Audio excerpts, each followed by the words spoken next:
Et oui, pendant que la neige tombe ici même à Montréal, ben c'est la même chose à Austin, dans le coin de Michel Morin, qu'on va rejoindre. Et oui, Monsieur Morin, vous êtes prise avec nous dans l'hiver, en plein mois de novembre, c'est incroyable. Écoutez, on est dans l'ambiance. Confesser, Monsieur Massicotte, que je suis, moi, près d'un petit lac. D'accord. Ce petit lac-là, à cette époque-ci de l'année, il n'a jamais gelé. Ah non? C'est la première. Ben voyons. C'est la première, ça fait 22 ans que je suis ici, là.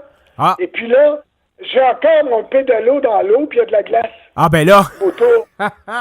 Vous êtes pris, c'est le cas de le dire, vous êtes bien pris dans la glace. Ben là, c'est bien pour dire, on avait annoncé. En fait, toutes mes chaises de jardin ne sont pas encore complètement rangées. Il y en a plein qui sont faites à voir. Que voulez-vous? Ouais, l'hiver s'est annoncé de façon précipitée. Oui. Et c'est pas rien. Aujourd'hui, là, il a dû tomber ici 15 à 20 cm de neige. Ah, c'est partout, à grandeur du Québec quasiment. Et on nous avait annoncé l'année passée le dernier hiver. Ben là, c'est remis à cette année, il faut croire. On aura un hiver cette année, une fois de plus. Puis c'est bien quand même qu'on ait cette journée bucolique avec beaucoup de neige pour nous parler du sujet qu'on a ensemble. Monsieur Morin, on va en parler en partant d'entrée de jeu, du fameux pacte de transition que les artistes ont chapeauté cette semaine. C'est merveilleux. Les gens veulent nous conscientiser sur les changements climatiques, Monsieur Morin. Et je le cite devant moi, là. Oui, chacun est invité à faire sa juste part selon ses moyens et à signer. Bon. C'est pas très engageant, non. Mon cher Massicotte. C'est pas très engageant. Non, pas très. Vous savez, ces gens-là se présentent à nous comme si les libéraux, pour ne pas les nommer, n'avaient rien fait au cours des dernières années. Écoutez, ils ont introduit une taxe ou en fait un marché du carbone qui, comme on vous l'a déjà dit, vous coûte minimum 4,3 cents sur chaque litre d'essence à la pompe. Oui, au minimum. C'est ça le marché du carbone. Ça vous coûte encore plus cher pour le diesel. Oui, puis pour ça vous coûte encore plus cher pour l'huile à chauffage. Oui, ça vous coûte... Et le gouvernement du Québec va ramasser comme ça, mine de rien, plus de 3 milliards. 3 milliards! D'ici 2020. Et M.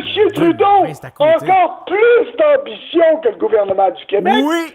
Ce 3 milliards est basé sur un prix du carbone de la tonne évitée de moins de 20 $. M. Trudeau, dès 2022, veut porter cette référence à 50 $ la tonne de carbone évitée. Bon. Donc, on va ça veut dire qu'à la pompe, vous allez payer plus de 11 cents le litre. Et voilà! Il n'y a pas encore d'ambition là-dedans. Là. On est juste dans les 20 à 50 $. Le prix de référence que mettent devant nous les Nations Unies, c'est 400 $.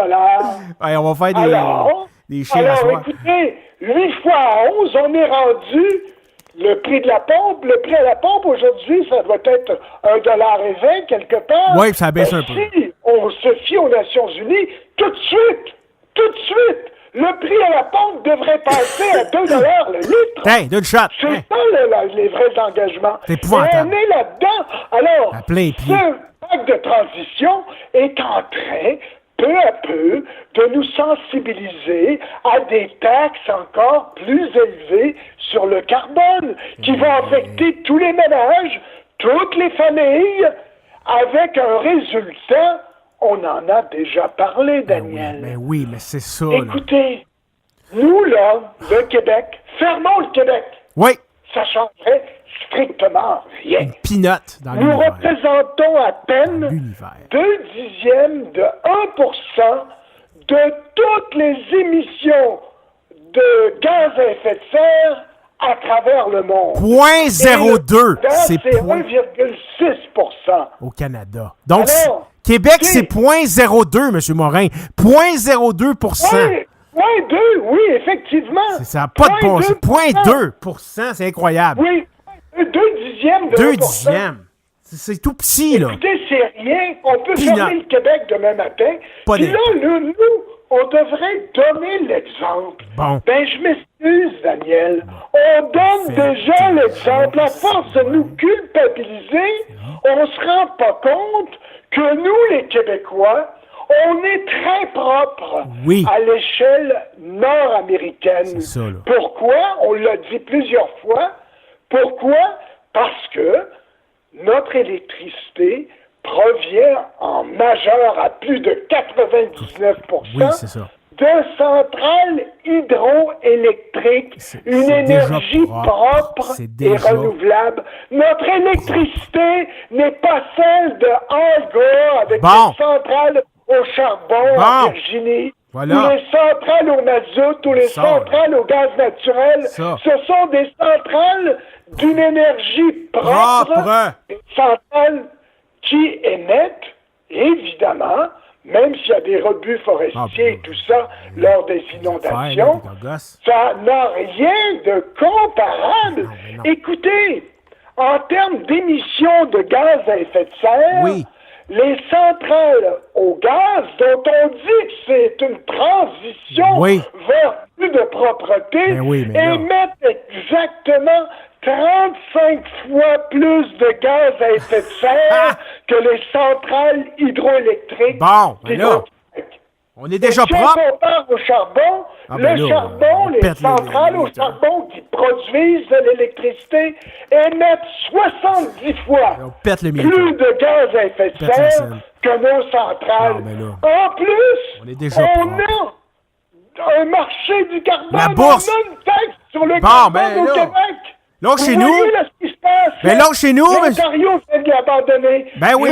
Le Nouveau-Brunswick vient de l'abandonner. Ah ben là. Aux États-Unis, la semaine dernière, quand ils ont voté, il y a un État qui a levé la main. Bon. L'État de Washington. Les autres. Sur la côte ouest. Tout le monde. Et vous savez quoi? On proposait d'introduire une taxe sur le carbone. Ça aurait été le premier État américain à avoir une taxe sur le carbone définie, pas cachée comme au Québec. Non, clairement identifié. C'est caché, on ne le voit pas. C'est un marché d'échange, et puis les raffineries nous repassent ça, nous repassent le facture. En douce.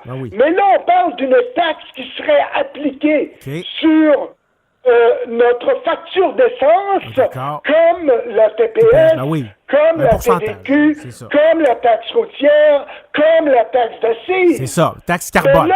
Mais là, vous savez le résultat? 60% des gens ont dit non. Voilà. Et c'était la 10e fois. Alors donc, nous, là, on voudrait donner l'exemple au monde.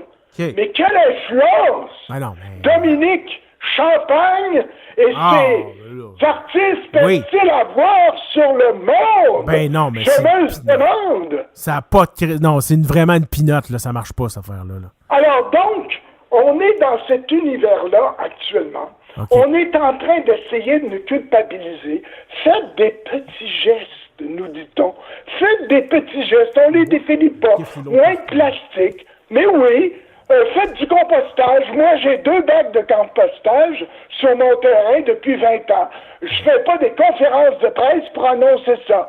Mais dans le développement où je suis certain d'être le seul à avoir 2 bacs de compostage. Voyez-vous, on peut faire des petits gestes, mais c'est rien par rapport aux objectifs que veut bien nous fixer les Nations Unies. Ben oui, l'agenda 21. Carbone.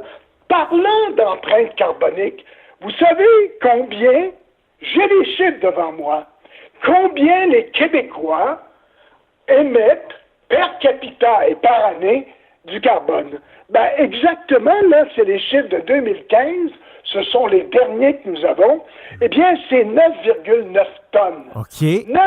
9,9 tonnes par année, mine de rien, dont nous sommes responsables sur une base individuelle. Si on remet ça, si on remet toutes nos émissions, y compris les industries et tout ça, si on remet ça per capita au Québec, ça fait moins de 10 tonnes.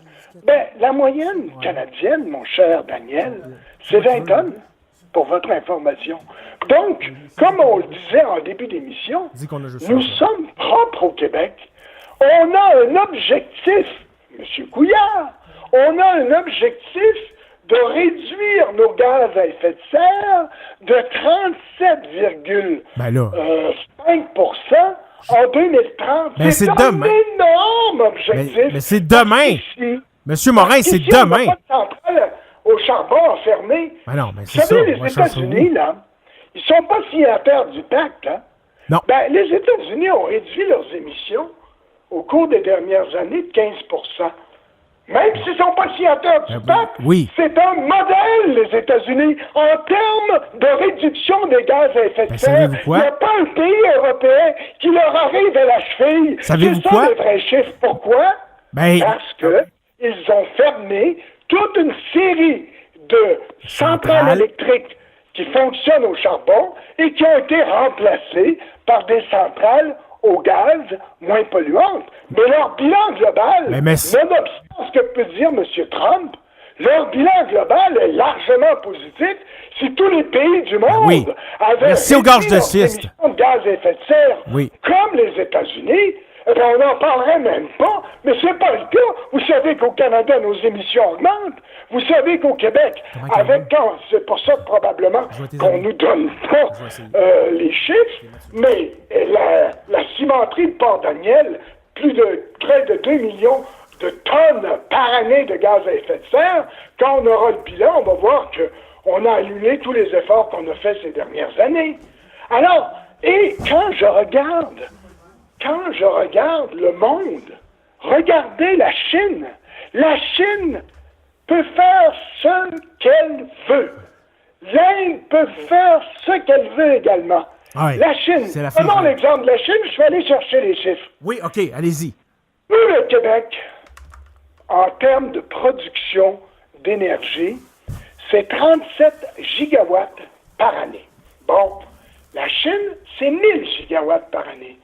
Au cours des prochaines années, ils vont augmenter leur production électrique avec des centrales au charbon de 25%. Des belles centrales au charbon. La moyenne des centrales, la moyenne d'années en cours des centrales au charbon en Chine, c'est 11 années. Alors qu'en Europe, c'est 42 ans. Donc, ils sont aveugles, les fermer. Mais pas en Chine. On vient juste de les mettre en cours de production. Et donc, il y a un parc extrêmement jeune qui va produire des milliards de tonnes de gaz à effet de serre. Et pendant ce temps-là, au Québec, on se dit, on devrait, par des petits gestes, c'est un coup d'épée dans l'eau. Ça n'a aucune, et ça n'en aura jamais. Ils le font seuls en plus. Au moins, s'ils partaient un mouvement international, écoutez, la Chine, pour prendre cet exemple-là, la signature du pacte de Paris de 2015, ils peuvent construire autant de centrales qu'ils le veulent. Il n'y a pas de shérif, il n'y a pas de pénalité, il n'y a pas de normes, il n'y a pas de surveillance. Qu'est-ce que vous voulez de plus? C'est ça, là. C'est dans ce monde-là qu'on est, et c'est dans ce monde-là où ils nous invitent à faire notre part. C'est ça. Puis nous, on va couper des postes. C'est ça. C'est ridicule parce que c'est vraiment minime tout ce dont on parle. Mais vous le savez, M. Morin. Vous le savez, M. Morin, on a parlé aussi avec Ken à plusieurs reprises. L'objectif d'une grande partie de ces gens-là et de la gauche extrémiste un peu plus, c'est la décroissance. On veut nous amener vers une décroissance et on veut, nous, les citoyens, nous faire payer pour ces grandes affaires-là qui se passent partout dans le monde. Mais c'est nous, ici en Amérique du Nord, qui allons payer pour ça. C'est un peu pathétique de voir les gens, comment on peut appuyer. Les artistes ici appuient ça sans savoir réellement tout ce qui se cache et se trame derrière tout ça. C'est ça qui est inquiétant. Ces gens-là sont mal informés. Écoutez, je ne sais pas s'ils sont mal informés, ils se disent informés, mais écoutez, ce que je veux dire, c'est que, regardez là, il y avait un article ce matin dans un journal de Montréal, 62 000 déversements en 2017 au Québec des eaux usées des différentes municipalités qui n'ont pas les installations nécessaires pour traiter leurs eaux usées. Ça, c'est de la vraie pollution dans nos rivières, dans nos cours d'eau, dans notre beau fleuve Saint-Laurent. Qu'est-ce qu'on fait? 62 000 déversements en une seule année pour 2017. Écoutez, on a de la pollution. Pas besoin d'aller en Chine pour en trouver. Il y en a ici. Si je vous parlais des bandes riveraines des cultivateurs, c'est la même chose. Ils ont plus 5 petits mètres à côté des cours d'eau. Voyons donc, les engrais prennent le bord dans les cours d'eau, polluent les cours d'eau à travers tout le Québec. Et puis, on parle pas de ça. Ça, c'est de la vraie pollution. Le CO2, là, c'est des projections mathématiques, c'est des modèles mathématiques, c'est tout le contraire de la science. La science, c'est de vérifier des faits, de faire des expériences et de les confirmer ou pas. Mais là, on est dans l'extrapolation. Le climat va changer, ça va être la catastrophe. Et tous ces gens-là sont payés grassement pour nous faire peur. C'est dans ce monde-là qu'on est. Et si on veut être sérieux, je vais vous donner un exemple. Prendre un avion pour aller dans le sud, ça émet plus de gaz à effet de serre par passager, ou un passager émet plus de gaz à effet de serre si on lui attribue sa juste part qu'une auto ordinaire sur la route. La même chose pour un feu de foyer. Un seul feu de foyer émet plus de gaz à effet de serre qu'une automobile à essence pendant toute une année. Alors, il va falloir faire des choses. Pas de feu de foyer. Mangez pas de viande. Allez pas au sud. C'est ça, les vrais gestes. C'est ça. Ben oui, c'est ça. Faire sa juste peur. Et les artistes qui signent ça sont tout le contraire de ça. Nous le démontrent à tous les jours. Exact. On avait un témoignage. Il y en a 4 qui sont venus avec leur 4x4, leur gros véhicule. Ben oui, cette conférence de presse du pacte de la transition. Imaginez, c'est ça. Puis sans compter justement tous ces gens-là qui voyagent à travers le monde pour leurs films et tout. C'est parler des deux côtés de la bouche. En tout cas, on va en revenir, c'est sûr, M. Morin, de ce sujet-là parce qu'il est fort passionnant. Vous avez un autre sujet ce soir?